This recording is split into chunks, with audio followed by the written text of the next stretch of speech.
बिस्मिल्लाहिर्रहमानिर्रहीम। अस्सलाम वालेकुम। क्राइम बुलेटिन के साथ मैं हूं सुंदस खान। शामिल करते हैं हेडलाइंस। जश्न आज़ादी के मौके पर फायरिंग करने वाले 2 अफराद गिरफ्तार मुलजमान साकिब और फैसल से असलहा राउंड बरामद करके मुकदमा दर्ज कर लिया गया।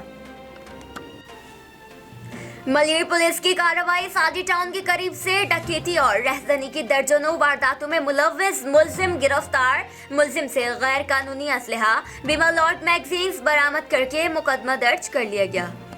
लियाकताबाद पुलिस के गुटखा मावा फरोशों के खिलाफ कार्रवाई। गुटखा मावा सेलर गिरफ्तार। मुलजिम के कब्जे से भारी मिकदार में गुटखा मावा बरामद करके मुकदमा दर्ज कर लिया गया और मजीद तफ्तीश शुरू कर दी गई।